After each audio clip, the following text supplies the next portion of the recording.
राधे राधे। 3 मार्च होली है और चंद्र ग्रहण है। इस दिन गाय को बस एक चीज खिला देना, आपको 7 पीढ़ियों तक धन की कमी नहीं मिलेगी। 3 मार्च की रात आसमान में जो दृश्य दिखने वाला है वह कोई साधारण खगोलीय घटना नहीं है। यह वह रात है जब ब्रह्मांड की सबसे रहस्यमयी और विनाशकारी ऊर्जा हमारी धरती से टकराने वाली है। ज्योतिष और तंत्र शास्त्र में चंद्र ग्रहण को एक ऐसा समय माना जाता है जब ब्रह्मांड के सारे अदृश्य द्वार खुल जाते हैं। इस दिन किया गया एक छोटा सा उपाय भी 1000 गुना ज्यादा फल देता है और अनजाने में की गई एक छोटी सी गलती आपकी आने वाली पीढ़ियों तक का विनाश कर सकती है। क्या आपने कभी सोचा है कि क्यों कुछ घर हमेशा धन से भरे रहते हैं और कुछ घरों में कितनी भी मेहनत कर लो पैसा टिकता ही नहीं? इसका सीधा संबंध हमारे कर्मों और ब्रह्मांड की इस रहस्यमयी चाल से जुड़ा है। लेकिन इन सबके बीच हमारे प्राचीन ग्रंथों में एक ऐसी गुप्त चीज का वर्णन है जो अगर आपने इस 3 मार्च के चंद्र ग्रहण के दौरान चुपचाप एक गाय को खिला दी तो आपकी आने वाली 7 पीढ़ियां भी गरीबी क्या होती है ये पूरी तरह से भूल जाएंगी। धन की देवी माता लक्ष्मी आपके घर में स्थायी रूप से वास करेंगी और राहु केतु जैसे क्रूर ग्रह भी आपके सामने घुटने टेक देंगे। वो एक गुप्त चीज क्या है और उसे ग्रहण के दौरान किस विशेष समय पर खिलाना है ये मैं आपको आगे बताऊंगा। लेकिन उससे पहले आपके लिए यह समझना बहुत जरूरी है कि ये चंद्र ग्रहण इतना विनाशकारी और साथ ही इतना चमत्कारी दोनों क्यों है। जब भी चंद्र ग्रहण लगता है तो ब्रह्मांड में एक बहुत बड़ा उथल पुथल मच जाता है। विज्ञान इसे केवल सूर्य, पृथ्वी और चंद्रमा की एक सीध में आने की घटना मानता है। लेकिन हमारे ऋषि मुनियों ने हजारों साल पहले ही यह देख लिया था कि जब राहु अपनी काली छाया से चंद्रमा को ग्रसता है तो धरती पर मौजूद हर जीवित प्राणी की मानसिक और आर्थिक स्थिति पर बहुत गहरा असर पड़ता है। चंद्रमा हमारे मन का, हमारी भावनाओं का और हमारे घर में बहने वाले धन का सीधा कारक है। जब चंद्रमा ही पीड़ा में होता है तो इंसान की सोचने समझने की शक्ति कमजोर पड़ जाती है। लोग गलत फैसले लेते हैं, घरों में बिना बात की लड़ाई झगड़े शुरू हो जाते हैं और सबसे बड़ा असर हमारे घर की तिजोरी पर पड़ता है। अब आप सोच रहे होंगे कि आखिर राहु और चंद्रमा की इस दुश्मनी का हमारे घर के पैसों से क्या लेना देना है। इसके पीछे एक बहुत बड़ी और रहस्यमयी कथा जुड़ी हुई है जो सीधे समुद्र मंथन के समय काल से आती है। जब देवता और असुर मिलकर क्षीर सागर में समुद्र मंथन कर रहे थे तो उसमें से 14 अनमोल रत्न निकले थे। उन रत्नों में से एक साक्षात माता लक्ष्मी थी और एक भगवान धन्वंतरी थे जो अपने हाथ में अमृत का कलश लेकर प्रकट हुए थे। जब भगवान विष्णु ने मोहिनी रूप धारण करके देवताओं को अमृत पिलाना शुरू किया तो स्वरभानु नाम का एक मायावी असुर भेष बदलकर देवताओं की पंक्ति में जाकर बैठ गया।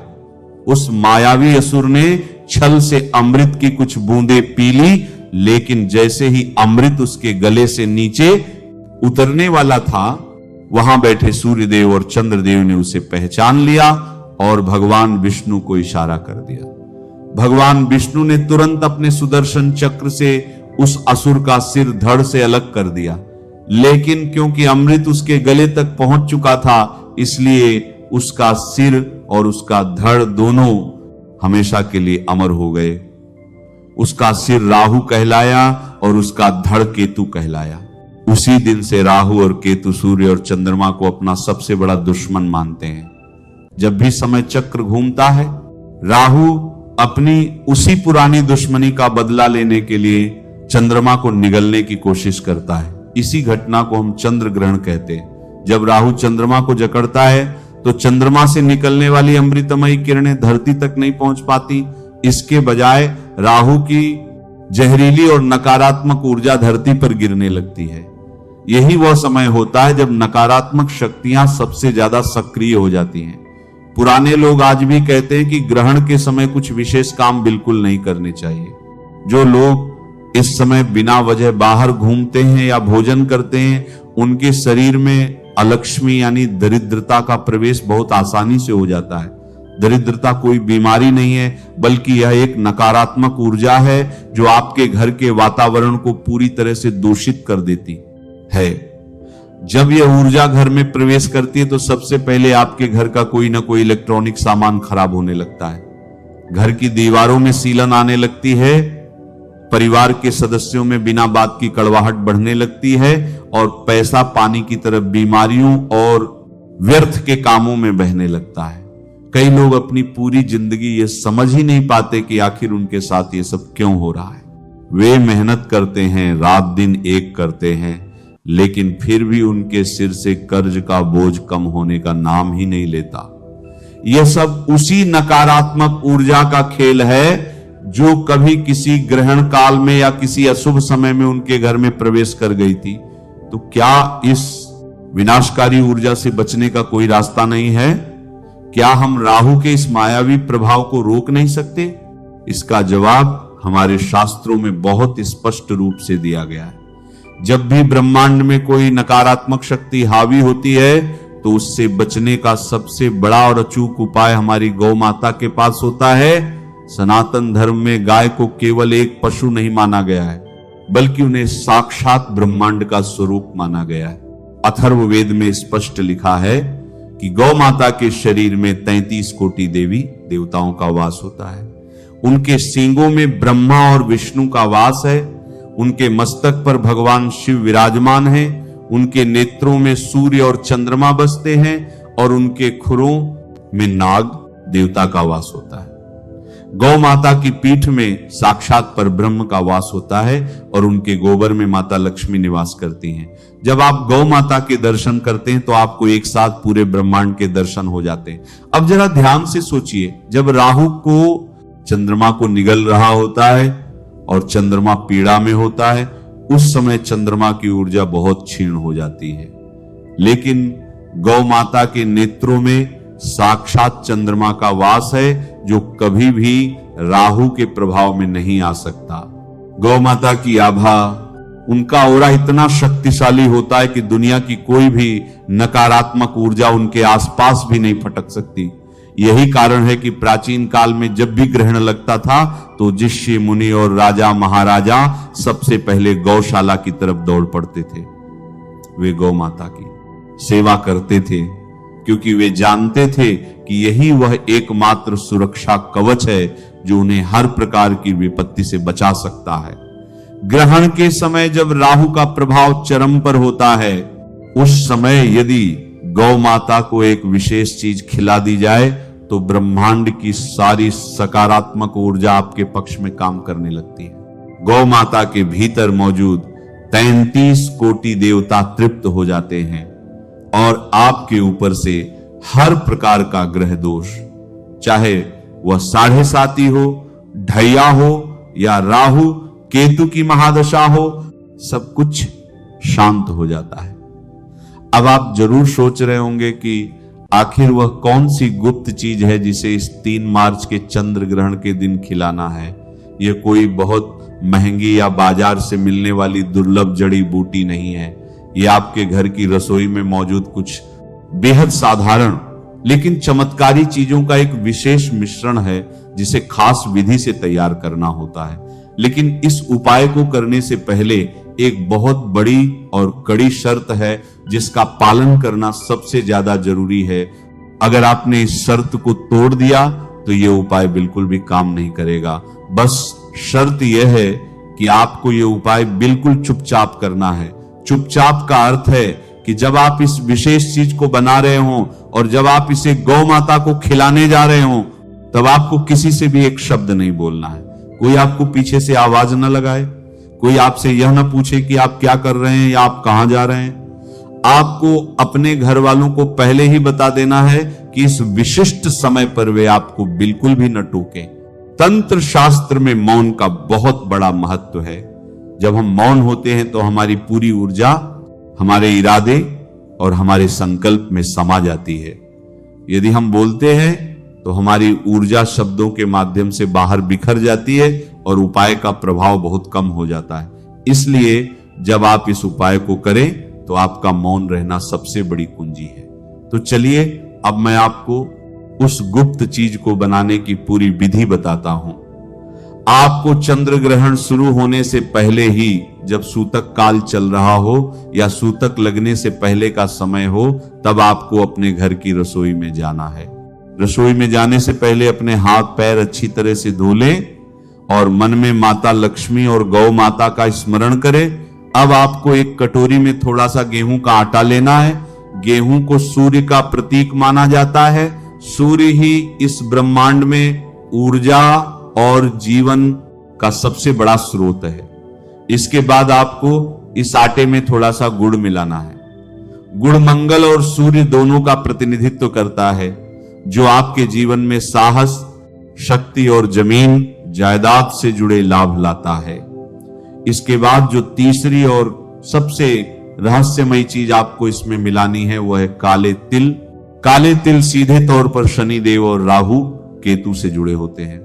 ग्रहण के समय राहु के अशुभ प्रभाव को शांत करने के लिए काले तिल से बड़ा कोई अस्त्र नहीं है। काले तिल आपके पिछले जन्मों के उन सभी बुरे कर्मों को सोख लेते हैं, जिनकी वजह से आपके जीवन में आज दरिद्रता और परेशानियां आ रही हैं। आपको उस आटे और गुड़ के मिश्रण में एक मुट्ठी काले तिल डालने हैं। अब इसमें आपको शुद्ध देसी घी मिलाना है। घी माता लक्ष्मी और शुक्र ग्रह का प्रतीक है, जो जीवन में ऐश्वर्य, विलासिता और सुख समृद्धि लाता है। अब इन सभी चीजों को थोड़ा सा पानी मिलाकर गूंथ लें और इसका एक बड़ा सा पेड़ा बना लें। यह पेड़ा कोई साधारण पेड़ा नहीं है। ये आपके जीवन की सभी समस्याओं, आपके सारे कर्जों और आपकी सारी दरिद्रता का एक प्रतीक बन चुका है। अब आती है सबसे महत्वपूर्ण बात। इस पेड़े के ठीक बीच में आपको एक साबुत लौंग छुपानी है। लौंग का फूल पूरा होना चाहिए, कहीं से भी टूटा हुआ नहीं होना चाहिए। तंत्र शास्त्र में लौंग को किसी भी ऊर्जा को बांधने या लॉक करने के लिए इस्तेमाल किया जाता है। जब आप इस पेड़े के अंदर लौंग को दबाते हैं तो आप असल में अपने घर की सारी नकारात्मक ऊर्जा, सारे कष्टों और राहु की सारी बुरी नजर को उस पेड़े के अंदर कैद कर रहे होते हैं। अब आपका यह चमत्कारी पेड़ा पूरी तरह से तैयार है। इसे एक साफ प्लेट में रख लें। जब चंद्र ग्रहण अपने चरम पर हो या जब ग्रहण का मोक्ष हो रहा हो, यानी ग्रहण खत्म हो रहा हो, तब आपको बिना किसी से कुछ बोले चुपचाप अपने घर से बाहर निकलना है।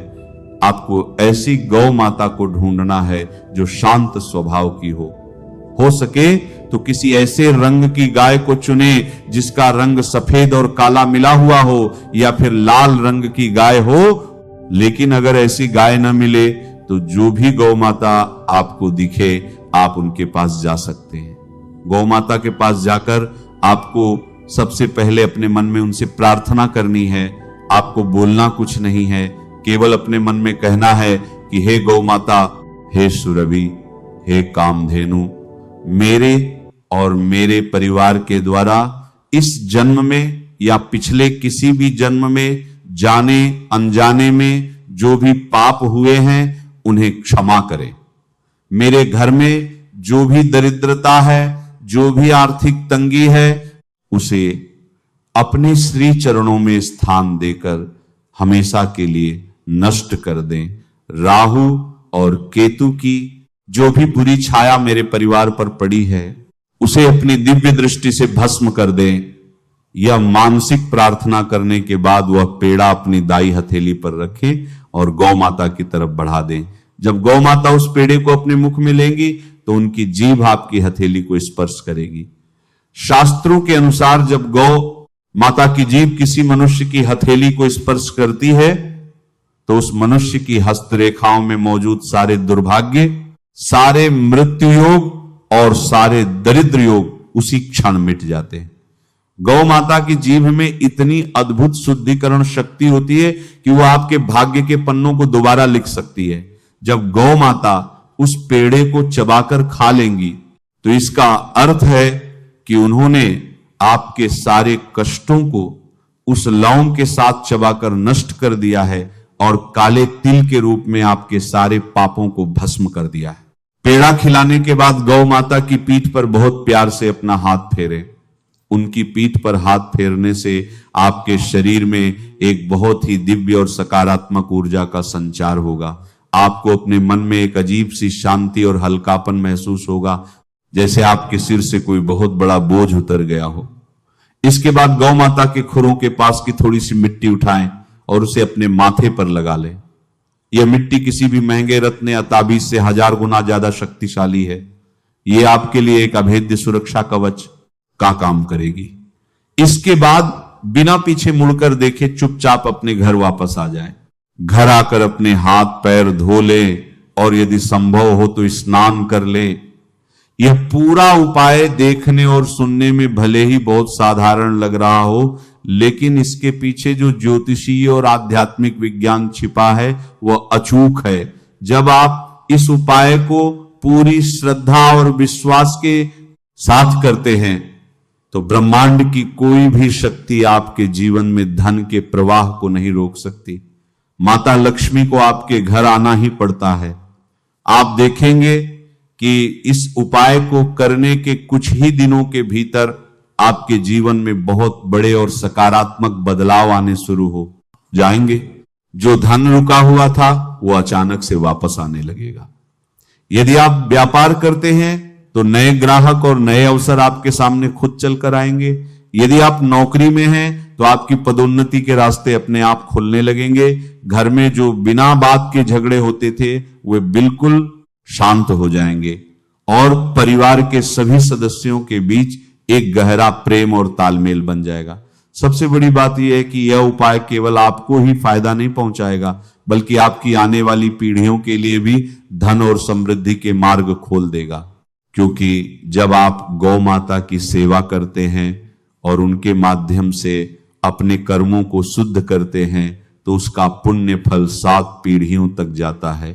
आपके बच्चों को और उनके बच्चों को कभी भी उस तरह के संघर्ष का सामना नहीं करना पड़ेगा जो आपने अपने जीवन में देखा। यह गौ माता का आशीर्वाद है जो कभी खाली नहीं जाता। इसलिए इस 3 मार्च के चंद्र ग्रहण को ऐसे ही व्यर्थ न जाने दें। यह समय बार बार लौटकर नहीं आता। ब्रह्मांड आपको एक बहुत बड़ा अवसर दे रहा है अपने भाग्य को अपने हाथों से बदलने का। अपने मन में कोई संदेह न रखें। जहां संदेह होता है वहां चमत्कार कभी नहीं होते। पूरी निष्ठा, पूरे विश्वास और पूर्ण समर्पण के साथ इस गुप्त उपाय को करें। याद रखें, आपको यह सब बिल्कुल चुपचाप करना है। जब गौ माता आपके उस विशेष पेड़े को स्वीकार कर लेंगी तो समझ लीजिएगा कि ब्रह्मांड ने आपकी प्रार्थना सुन ली है। आपके जीवन से जुड़ी हर वो परेशानी जो आपको रात में सोने नहीं देती, जो आपको अंदर ही अंदर खा रही है, वह बहुत जल्द खत्म होने वाली है। बस अपने कर्मों को शुद्ध रखें, किसी का बुरा न सोचें। और जब भी मौका मिले बेजुबान जानवरों की मदद जरूर करें, क्योंकि ईश्वर हर जगह मौजूद है और वह अक्सर इन्हीं बेजुबान जीवों के रूप में हमारी परीक्षा लेने आते हैं। गौ माता की सेवा से बड़ा इस कलयुग में कोई दूसरा धर्म नहीं है। इस ग्रहण काल में अपने मन को शांत रखें, क्रोध से बचें, किसी से विवाद न करें और जितना हो सके अपने इष्ट देव के मंत्रों का मानसिक जाप करते रहें। ग्रहण का समय डरने का नहीं, बल्कि खुद को आध्यात्मिक रूप से मजबूत करने का समय होता है। जब आप अपनी आंतरिक ऊर्जा को जगा लेते हैं तो बाहर का कोई भी ग्रह गोचर, कोई भी ग्रहण आपका कुछ नहीं बिगाड़ सकता। आप खुद अपने भाग्य के रचयिता बन जाते हैं। तो तैयार हो जाइए इस 3 मार्च की रात के लिए, जब आप एक छोटे से पेड़े और गौ माता के आशीर्वाद से अपने जीवन की सबसे बड़ी जीत हासिल करने वाले हैं। दरिद्रता को हमेशा के लिए अपने घर से विदा करने का समय आ गया है। इस महा उपाय को करें और फिर देखें कि कैसे चमत्कार होते हैं, खासकर गर्भवती महिलाओं पर और हमारी कुंडली पर इसका कैसे असर पड़ेगा। और सबसे बात, ग्रहण खत्म होने के बाद और होलिका दहन से पहले आपको कौन से काम जरूर करने चाहिए ताकि आपके परिवार पर कोई भी आंच न आए। हिंदू पंचांग की बात करें तो होली का त्योहार फाल्गुन मास की पूर्णिमा तिथि को मनाया जाता है और साल 2026 में फाल्गुन पूर्णिमा की जो तिथि है वह 2 मार्च की शाम को शुरू होकर 3 मार्च की शाम तक रहेगी। अब यहीं से सारा कंफ्यूजन शुरू होता है। आमतौर पर हम जिस दिन पूर्णिमा की शाम होती है उसी दिन होलिका दहन करते हैं, लेकिन साल 2026 में 3 मार्च की शाम को यानी कि पूर्णिमा की शाम के समय में आसमान में चंद्र ग्रहण है। और हमारे शास्त्रों की बात करें तो यह अटल नियम है कि ग्रहण काल में कोई भी शुभ कार्य या पूजा या अग्नि प्रज्वलित करना वर्जित माना गया है। नमः शिवाय। श्री महालक्ष्मी नमः। नमो भगवते वासुदेवाय। जय मां सरस्वती। जय श्री कृष्ण। राधे राधे।